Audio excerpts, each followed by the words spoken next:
ask questions, and the residents have the right to ask questions they deem to have relevance to the running of the municipality. However, where this becomes a problem is when a few take this to extreme and end up dominating staff time and forcing the village to seek legal counsel on technical matters because they don't like the answers and try to ask questions in a different way. What some people do not seem to get, or do not seem to care about, is that people in our village do not work for free. The village has a small staff, and the time staff devote to answering questions is time taken from completing other tasks.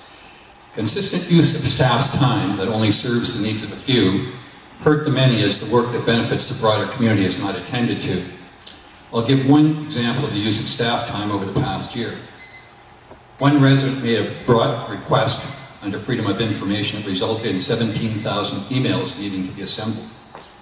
Time to accomplish this was approximately 40 hours with no cost recovery.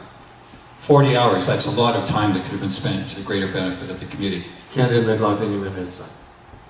The CAO suggests the cost for the past year is $10,000. Thank you.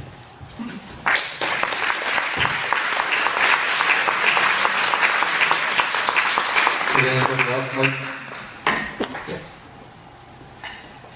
Candidate Conley. 1 minute, please. Thank you. I was the one who asked that question. The mayor kept saying they had overwhelming support for the CCR.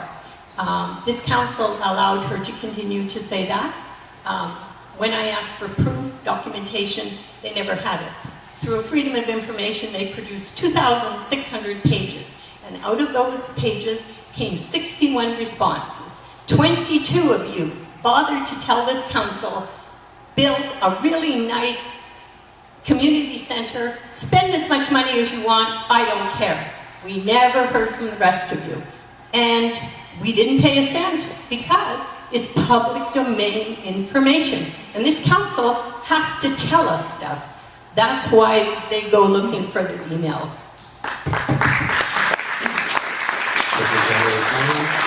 Anybody else? Yes, Candidate Hughes. 1 minute, please. I work with freedom of information and laws of the land all the time. Let me say something. FOI was brought in because it had blood all over it. Somebody had done something bad in government over the years, and so they brought in freedom of information. Simple as that. If there's something happening and someone asks for the information, you've got to deal with it. That's it. We have no choice. You have no choice. Thank you.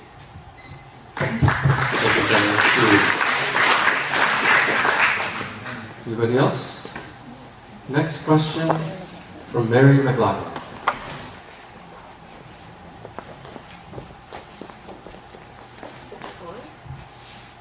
This question is for Penny Nelson. You say we need to heal, and I would like to ask you what positive benefit in terms of community reputation did you expect Lions Bay to derive from your participation in an interview on Global TV about a controversial local issue that did not affect people outside the community?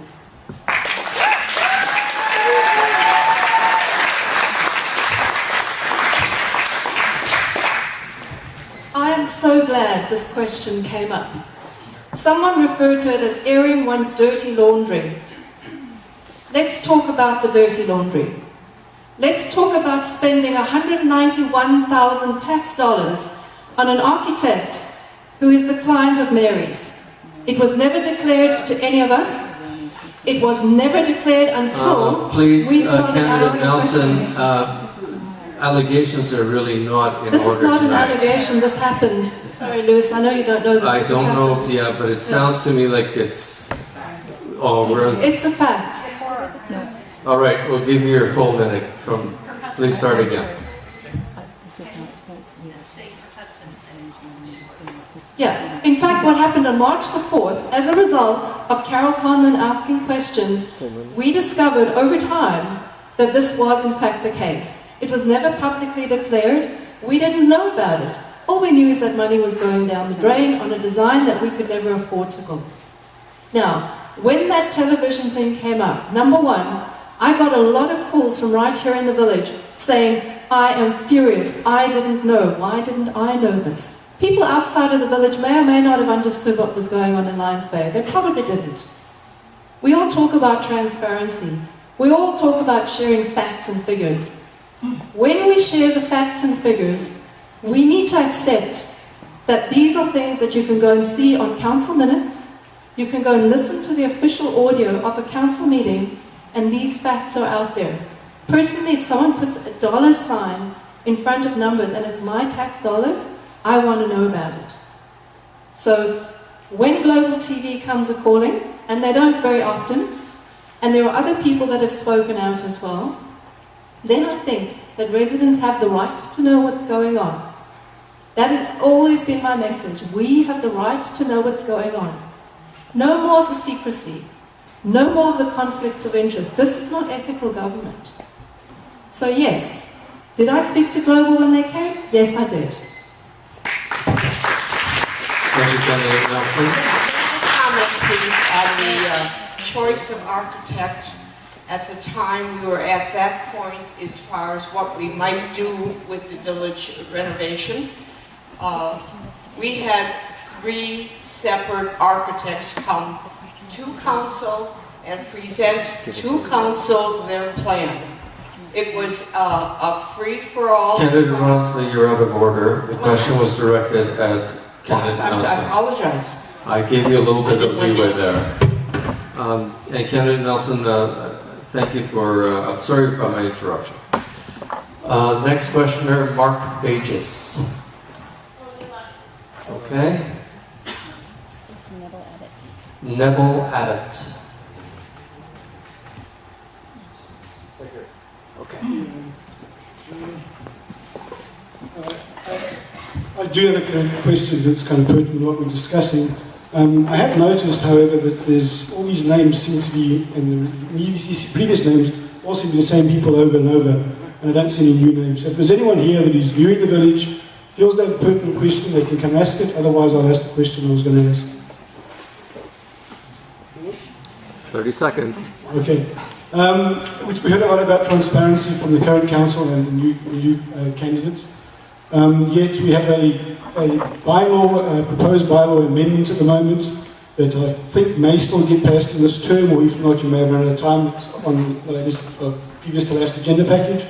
And one of the things it does is it reduces the council meetings and public participation from from 2 meetings to 1 meeting a month, which is already restricted amount of time people can actually meet council members. Why do you think this is necessary, and why are you going to pass it to the current council members?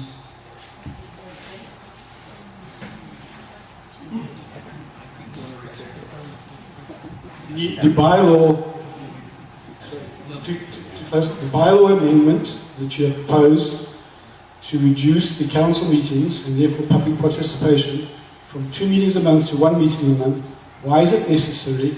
And given the fact that people want more public participation, more involvement, why are you restricting it even further? And how much time per answer? If there's more than one, it's 1 minute each. 1 minute each, please.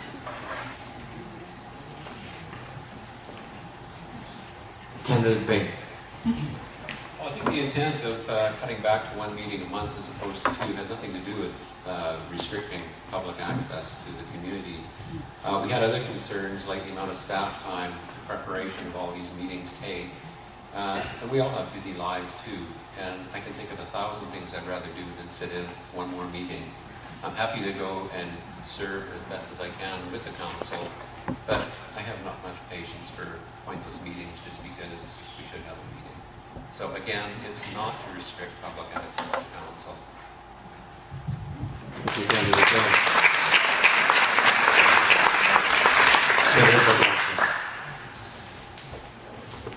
Thank you, Councillor Bain. I think really hit it on the head. This is something that our staff has put forward as a recommendation to streamline the system and make them more efficient and allow them to represent the community better.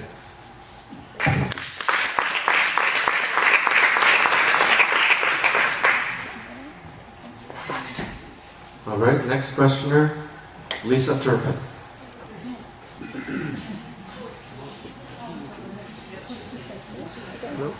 Okay, I got to ask the mayor. Let's see.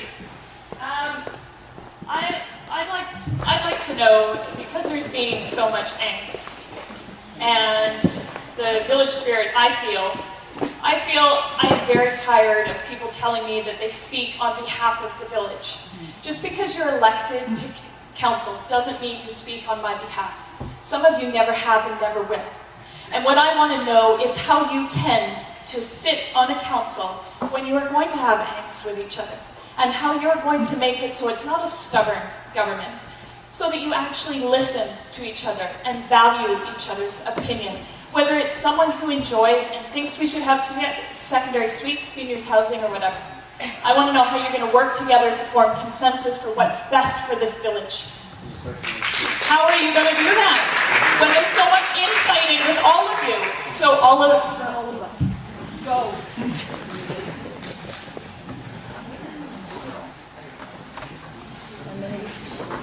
1 minute each, please. Okay, I think I'll try to answer this question for myself.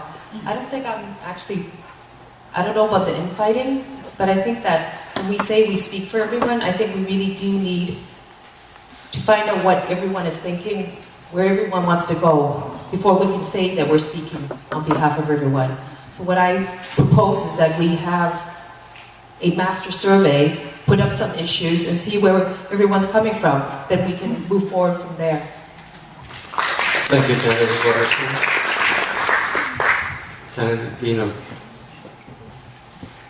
Well, I arrived 18 months ago with no predisposition about behaviour, village management, or anything like that.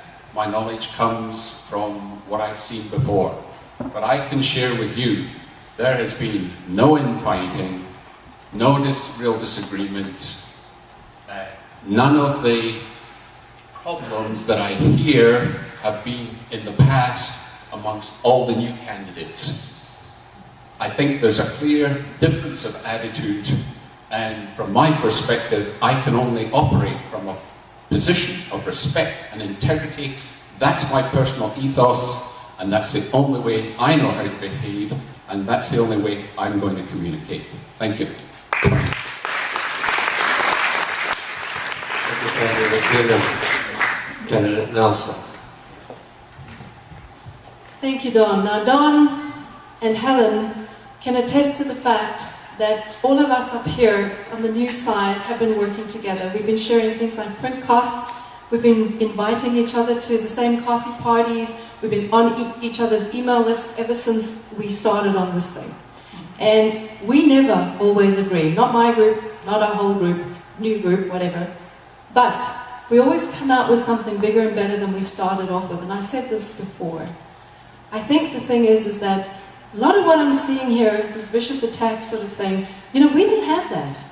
We've been working together for 2 years, and the new guys like Don and Helen, it's been great. And this is how we work together. We haven't been invited to join in with, the old guys, but we've been doing our thing, and we have been having great fun. And this is what I'd like to see on council. I think we can do it. Thank you, Candidate Nelson. I'd like to give you a glimpse of what does go on in council for those of you that don't come to council. The discussions are really adamant.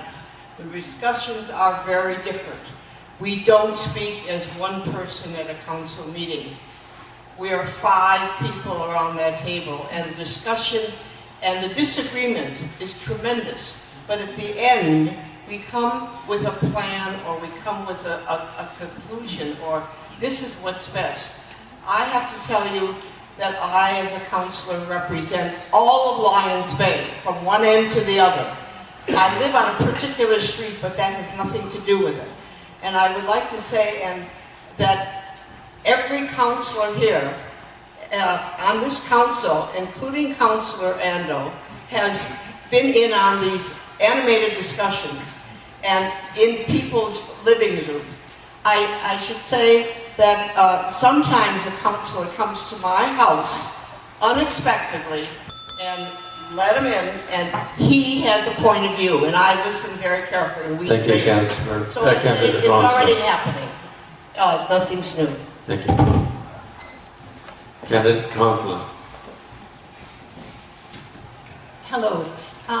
When we all applied for these jobs, we know who our boss is. It's you. You are going to elect us. And we know that when you put us in a room, we are expected to get along. That's been clear from the very beginning. We're prepared to work with whoever you elect. We like these people. We like the people in the village. In 2 weeks, this village, this election is going to be over. You're still our neighbors. You're still our friends. We're going to have to work together. We're prepared to do that. That's why all of these people are up here today. They want to work for you. So we can and we will work together. You will decide who is the mayor. You will decide who are the 4 councillors. We're prepared to work. Thank you, Candidate Conklin. Yes, Candidate Wilkie.